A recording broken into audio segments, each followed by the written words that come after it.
Howdy everybody, and welcome back to Nelson Creek Farm. It is still Sunday, August the 28th, 2022, and we're going to pick up today where we left off in the last video. We've been discussing, or I have been discussing with you, some of the needs that I think we need to have here at the farm in the way of a new tractor. So without further ado, let's get with it and introduce you to something that I'm going to be test driving for a bit. Yeah, so stay tuned. We got tractor stuff coming up.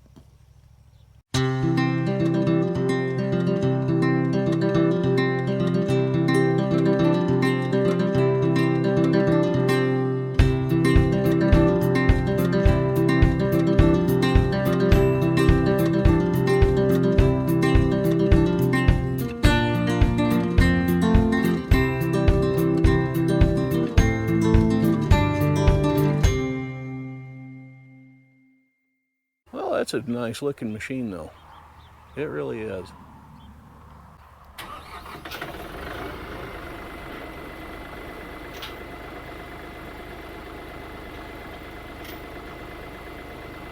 Well, we got Doug and his son out here. They're delivering the new toy this morning.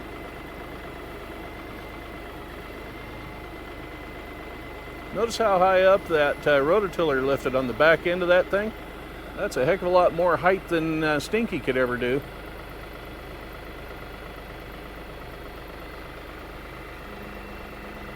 These tilt trailers are always fun.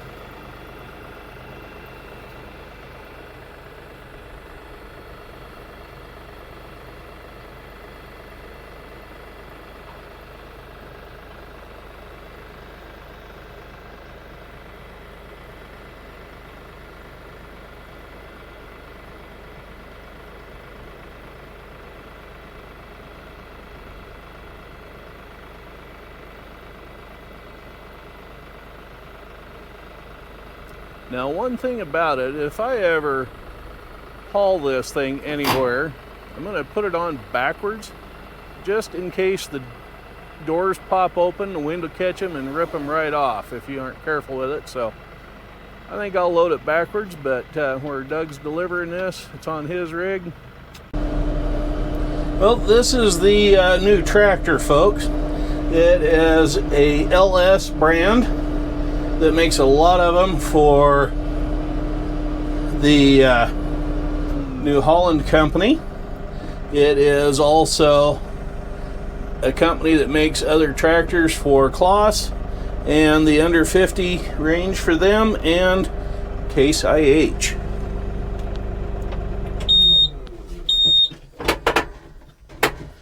Alrighty, so let's take a look at this thing. Yeah.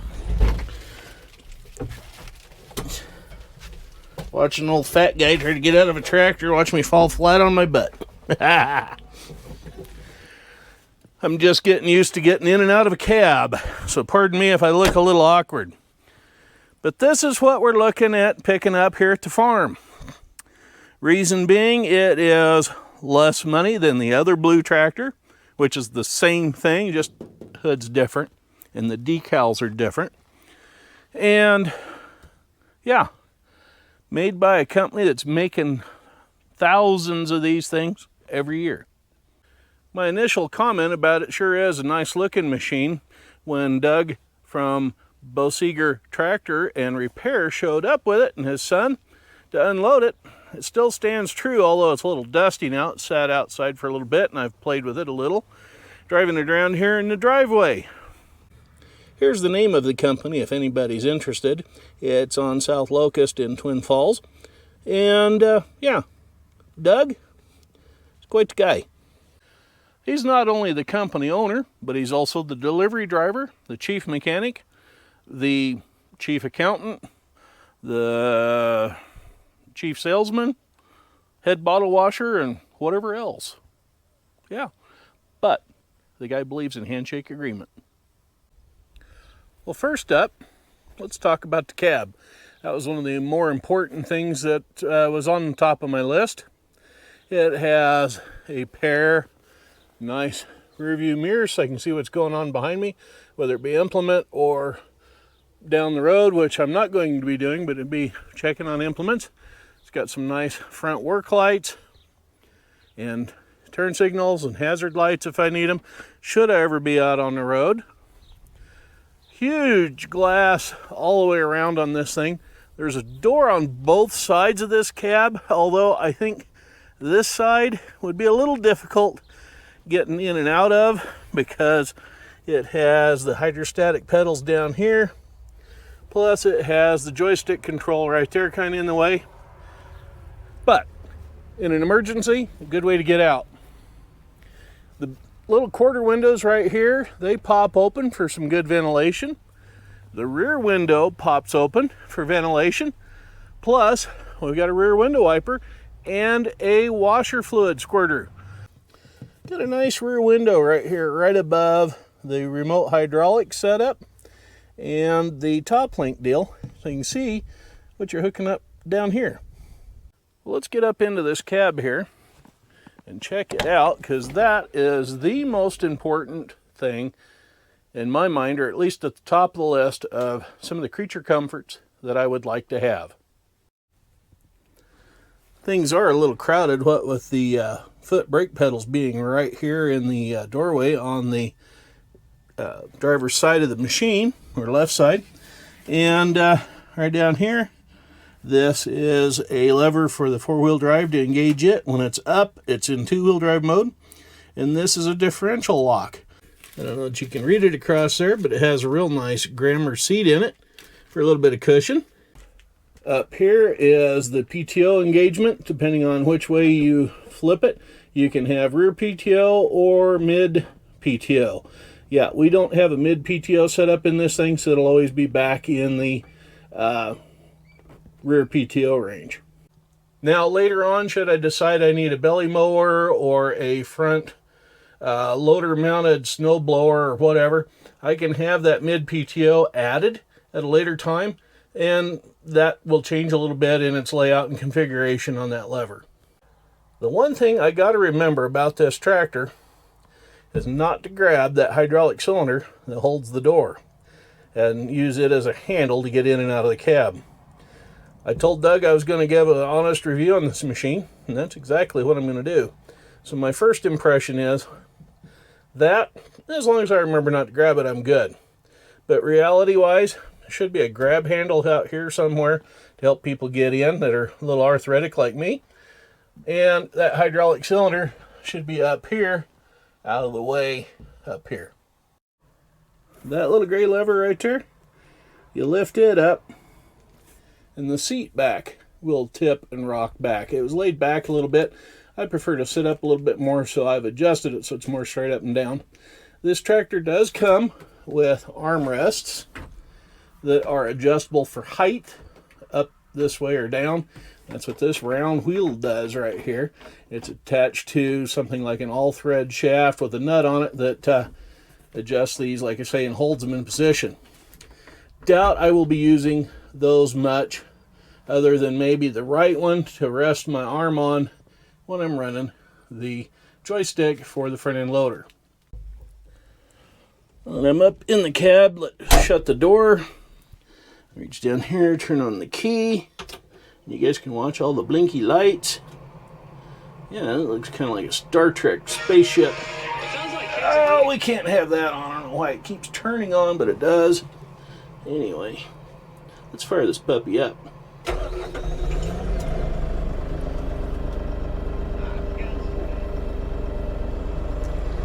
Yeah, 1,000 RPM, give or take. Full tank of fuel, and the parking brake's on. We got about 2.5 hours on this thing. Shows your volts down here, your hours, the clock's working. By golly, this is the first tractor I've ever had that's had a parking brake.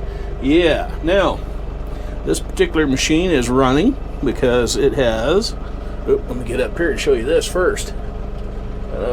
GoPro, pick it up. There's AC. AC and heat. So, yeah, that is a huge plus. There's cold air vents there. Across the front here to defrost the windows and whatnot. Some up over here. There's the nice radio. I got some vents back here behind this thing. I'm not sure yet what these all do. I think those are going out or whatever, but yeah, nice setup. I've moved over to the shade of the old shed here just so you can see some of the buttons and whatnot I got over here. Got a real nice little touched on and off light. Right here are the two switches for the front and rear headlights. Come down here, front and rear window washers. Strobe light thing. That is for one of those little yellow blinking lights that's up on top, which I don't have mounted on here. And then these are just some of the other little controls for speeds and whatnot. Mentioned these little side windows earlier. They pop open. Not much difference in the engine noise at all. This engine does run very quiet. And before I forget, while we're sitting here, this is the position height control for the 3-point hitch. This is the up and down of the hitch back there. Real easy to get a hold of. These knobs right here, you can loosen them and slide them. That sets the amount of height or depth you want to go. These two are for the rear remotes. These are the spools for back there. It can be set up with a couple more, which I don't think I'll ever need, but they're there. This thing, I haven't figured out how to get it open yet. It should flip up. Oh, there it goes. Yeah. Cigarette lighter / cell phone charger / whatever you want right there. Now, the radio does come with a USB port and an auxiliary headphone jack on it. So, yeah, you can plug your GoPro or your cell phone in there and charge that while you go if you aren't using that. I don't know if you can see it or not on here, but there's first, second, and third range. This particular tractor comes with a 3-range hydrostatic transmission. First or low range will be for, like, if I'm tilling, pulling a hay wagon and people are loading hay onto the hay wagon at a walking speed, that sort of thing. The second range or mid range is about where I'm going to be doing all of the work around the farm. That's going to seems to be about the right speed range gear for doing most everything. Third is for going down the road. Don't plan on taking it anywhere down the road, so probably I'll never use that. Now, first and second in this thing would be plowing gears. Well, a hydrostatic transmission isn't necessarily built to pull a plow. They're more rototiller, that sort of thing. That's okay, and if I do pull a plow, I'm not going to be plowing one for very long, so I don't have to worry about overheating the hydrostat and burning it out. So that was one of the reasons why we ended up going with the hydrostat. Besides, if I want to do any plowing, I've got the old Super M sitting over there. She can do it. So now that we got this thing running, let's take it for a test drive. I'll push that hydrostat pedal. The front tires aren't tearing up the grass. It has a really nice turning radius. And like I said, this button right here is a cruise control button. So I can set it, push it, and release it. I can take my foot off of either one of those hydrostatic pedals down there, and this thing will maintain whatever speed I have it set at. Now it will speed up in travel as I rev up the engine some. But yeah, we'll wander out here into the field and take her for a little test drive, see how it does.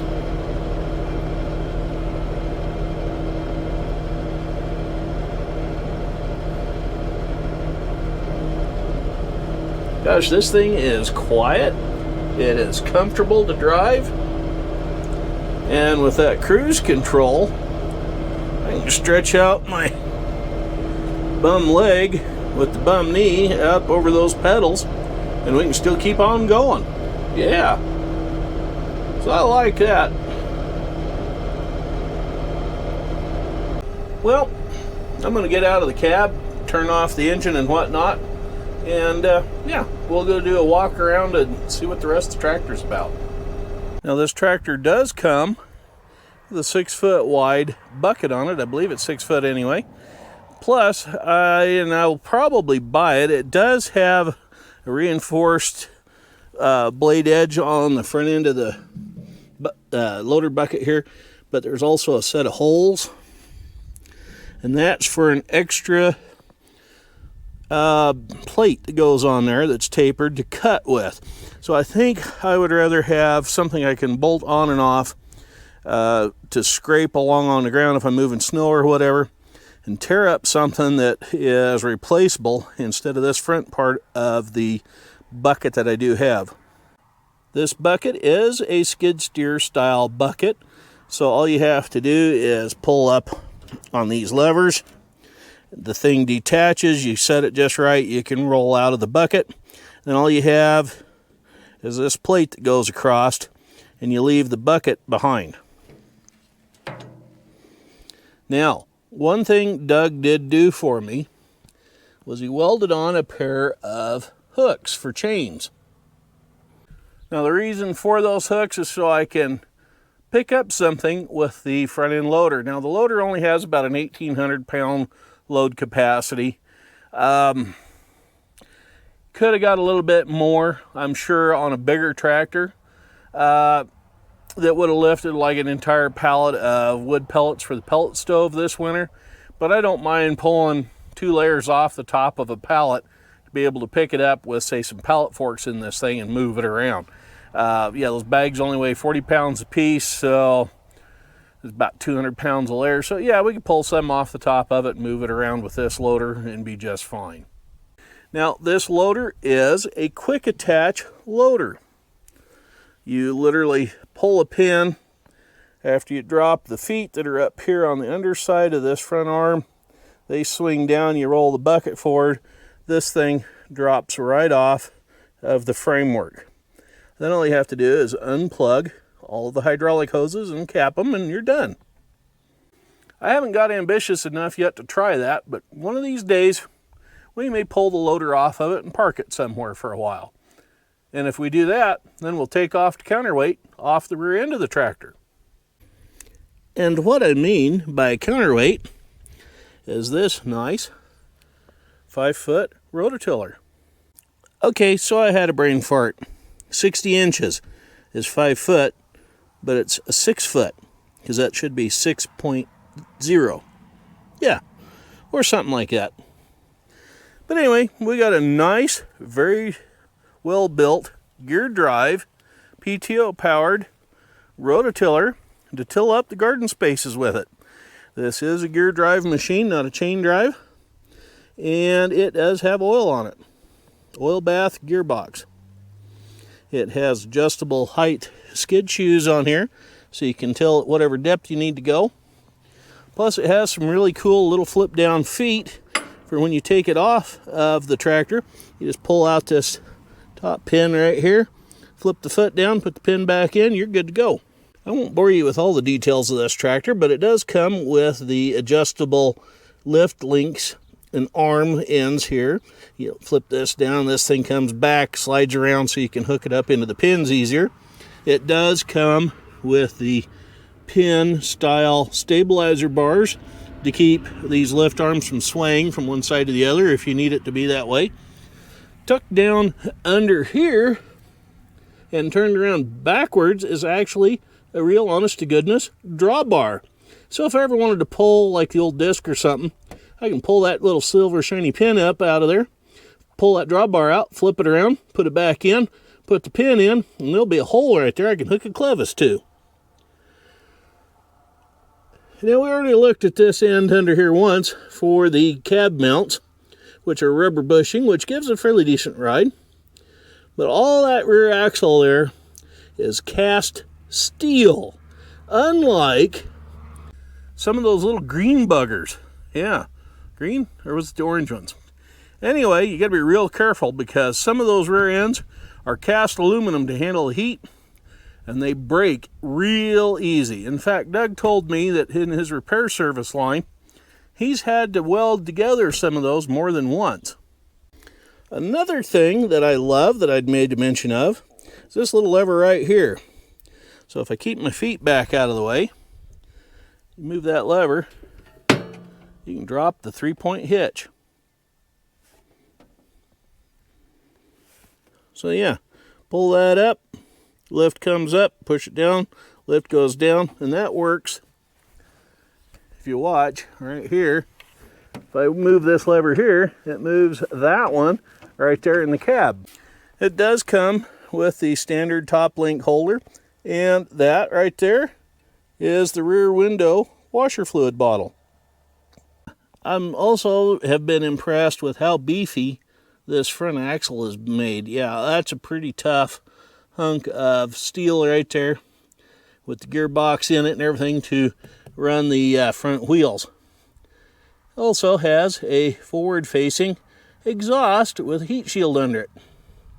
And what we do is we push in that button and up comes the hood. Yay! Isn't that fun?